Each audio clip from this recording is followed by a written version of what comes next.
Rhapsody of realities आज 17 अप्रैल शनिवार Saturday 17 अप्रैल 2021 आज रैप्सोडी ऑफ रियलिटीज़ में पास्टर क्रिस ओयाखिलोमे द्वारा जो वचन हमको सीखने को मिला है वो गलेशियंस 6 चैप्टर 7 वर्स। ये इंग्लिश में NIV बाइबल में से लिया गया है। इस वचन के आधार से आज का विषय है गलतियों की पत्री 6 अध्याय 7 वचन, जो इंग्लिश में अगर पढ़ेंगे तो NIV बाइबल में से लिया गया है। और इन वचन के आधार के ऊपर आज का विषय है अ किंगडम प्रिंसिपल, राज्य के सिद्धांत। अ किंगडम प्रिंसिपल, राज्य का सिद्धांत। हम वचन के आधार से सीखेंगे। Do not be deceived, God cannot be mocked.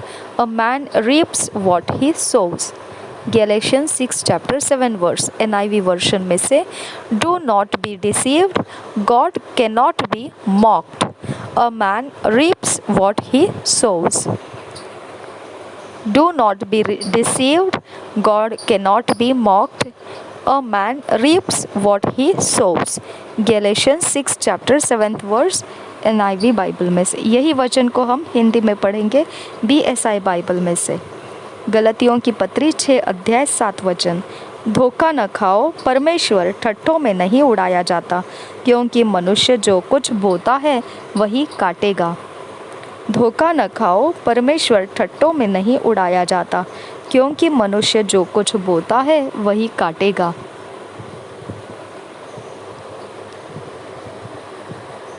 गलतियों की पत्री 6 अध्याय 7 वचन। धोखा न खाओ, परमेश्वर ठट्ठों में नहीं उड़ाया जाता, क्योंकि मनुष्य जो कुछ बोता है वही काटेगा। The kingdom of God is a real functional kingdom with principles. परमेश्वर का राज्य जो है वह सत्य में क्रियाशील राज्य है, सिद्धांतों के साथ। For example, giving and receiving is an important kingdom principle. एक उदाहरण के तौर पर देना और प्राप्त करना यह बहुत महत्वपूर्ण राज्य का सिद्धांत है। Genesis 8 chapter 22 verse Amplified Classic Edition tells us, while the earth remains seed time and harvest, cold and heat, summer and winter, and day and night shall not cease. उत्पत्ति के 8 अध्याय के 22 वचन में इंग्लिश में अगर ये पढ़े तो विस्तारित बाइबल से दिया गया है, और हम हिंदी में इसे पढ़ेंगे BSI बाइबल में। उत्पत्ति के 8 अध्याय के 22 वचन में इस प्रकार से वचन कहता है,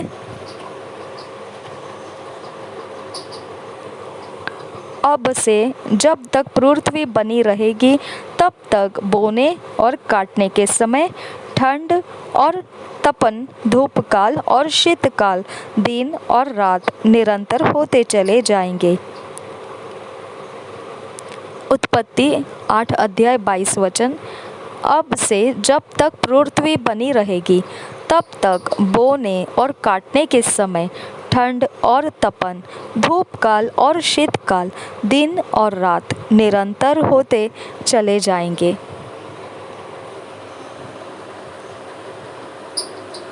In John 12 chapter 24, the Lord said, "Listen carefully. Unless a grain of wheat is buried in the ground, dead to the world, it is never any more than a grain of wheat. But if it is buried, it sprouts and reproduces itself many times over." Message Bible. ये जो वचन English में यूहन्ना के सुसमाचार 12 अध्याय 24 वचन message translation में से प्रभु ने कहा, हम उस वचन को हिंदी में पहले पढ़ेंगे BSI बाइबल में।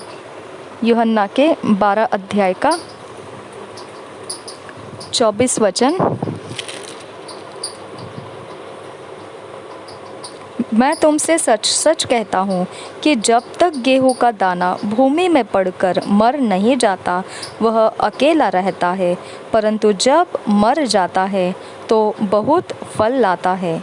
और एक बार पढ़ेंगे यूहन्ना का सुसमाचार 12 अध्याय 24 वचन।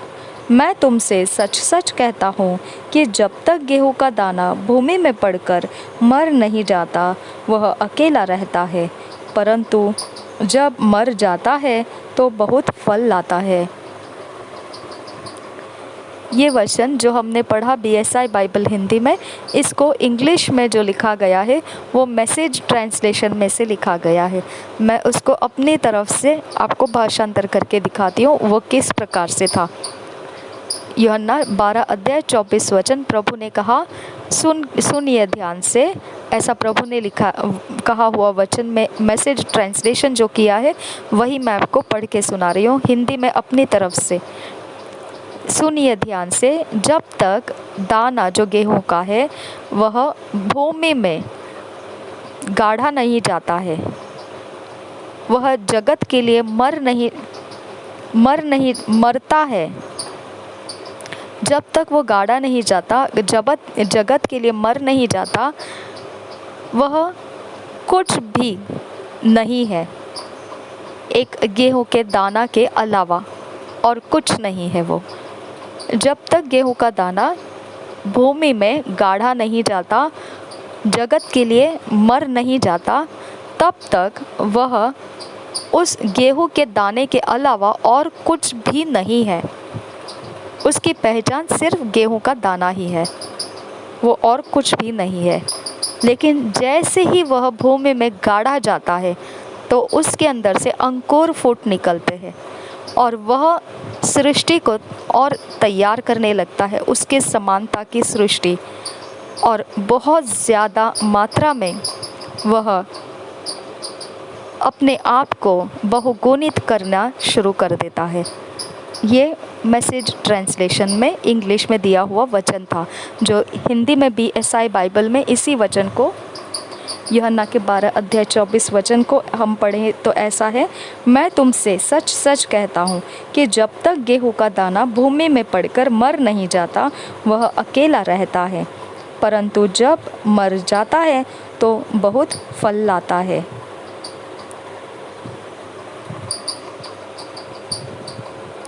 Except you sow your seed, you have no reason to expect a harvest.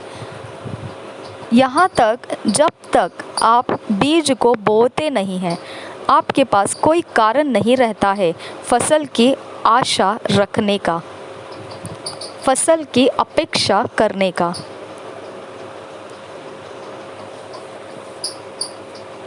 The kingdom principle of seed time and harvest positions you for the prosperous life that God has ordained for you. यह जो राज्य का सिद्धांत है, बीज का समय और फसल का, यह आपको जगह देता है समृद्ध जीवन प्राप्त करने का, जो परमेश्वर ने आयोजित किया है, नियोजित किया है आपके लिए। और यह सिद्धांत काम करता है। It's a principle that works. और यह सिद्धांत ऐसा है जो काम करता है। It does not matter how beautiful a seed is in your hand और what else you do with it until you sow it, it will produce no harvest.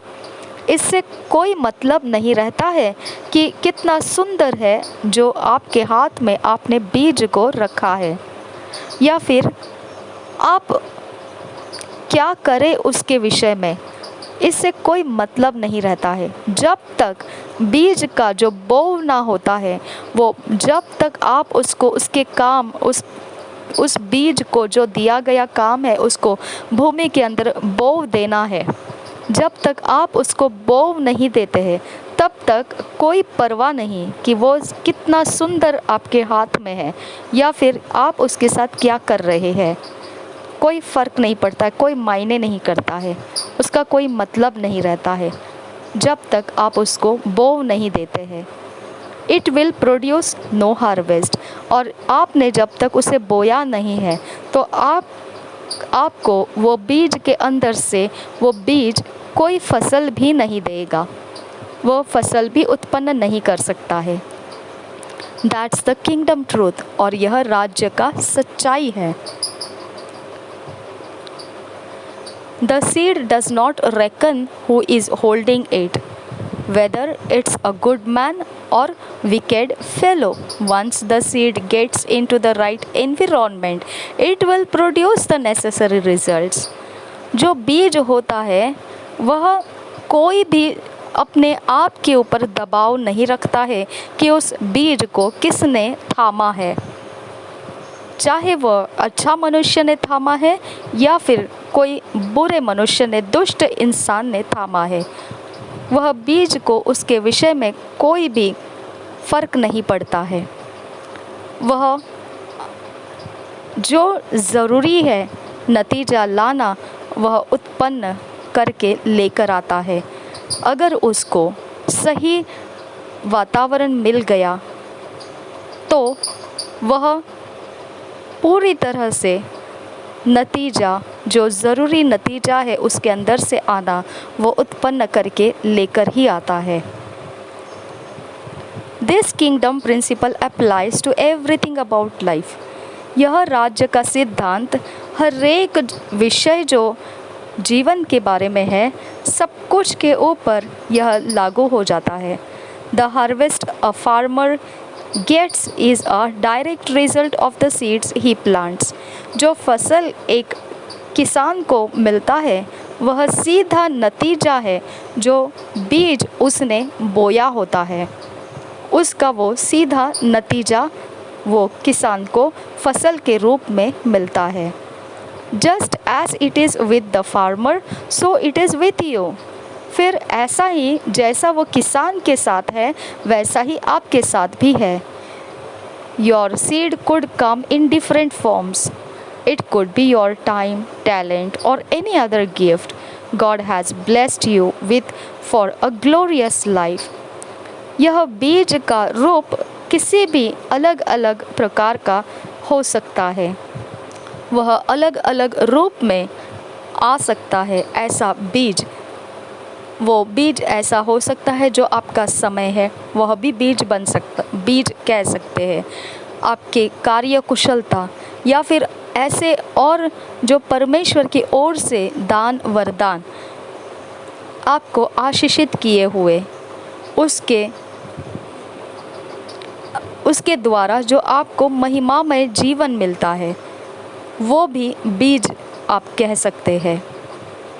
How great and glorious your life will be is hinged on what you do with your seed. Hallelujah. कितना ही महान और कितना ही महिमा से भरा हुआ आपका जीवन होगा जब आप उस बीज के साथ क्या करते हो, अगर इस पर आपने काम किया तो। For example, this material you are reading right now, Rhapsody of Realities, is an indispensable tool for mass evangelism. उदाहरण के तौर पर जो आज आप यह सुन रहे हो, पढ़ रहे हो, जगह जगह में अभी इस समय रैप्सोडी ऑफ रियलिटीज़, यह वो एक हथियार है जो सभा जो होती है, यह एक ऐसा हथियार है, ऐसा एक शस्त्र है जो अत्यावश्यक शस्त्र है, जो इकट्ठे हम जो सुसमाचार का काम करने के लिए इस्तेमाल कर रहे हैं, इकट्ठे इसका इस्तेमाल कर रहे हैं। यह इकट्ठे सुसमाचार फैलाने का काम इसमें से हो रहा है। You can be a part of its spread, penetration and distribution around the world in these end times. आप इसके भाग हो सकते हैं, इसको फैलाने में, इसके द्वारा या फिर इसको बांटने के लिए जगत भर में इस आखिरी दिनों में। commit to ensuring the gospel reaches to unreached and gets even to the remotest villages. जब आप निश्चित करते हो इस सुसमाचार को जहाँ तक पहुँचा नहीं वहाँ पर पहुँचने के लिए आप समर्पित होकर निश्चित करते हैं, और फिर आप देखते हैं कि ऐसी जगहों के जो गांव है जहां कोई पहुंच नहीं सकता है वहां पर भी वो पहुंच जाता है, यह सुसमाचार पहुंच जाता है। Give your best into it, आपका सबसे उत्कृष्ट जो है वही दीजिए इसमें। Remember, the more you give, the more the Lord blesses you, and the greater you become.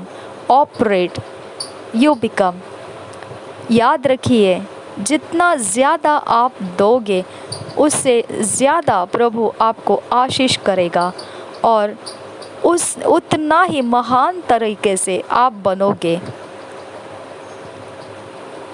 Operate this principle and see your life move from glory to glory. इस सिद्धांत में कार्य करना शुरू कीजिए और देखिए आपका जीवन महिमा से महिमा में आगे बढ़ता जाएगा। The Lord will multiply your seeds sown and increase the fruits of your righteousness. प्रभु आपके जो बीज आपने बोए उसको बहुगुणित करेगा और आपके फलों को वो बढ़ाता जाएगा, जो धार्मिकता के फल है, आपके धार्मिकता के फलों को वो बढ़ाता जाएगा। He will overwhelm you with grace for ever increasing fruitfulness and superabundance. वह आपको भरपूर कर देगा अनुग्रह से, जो सदा बढ़ता हुआ आपको फलदायी बनाएगा और महा समृद्ध कर देगा।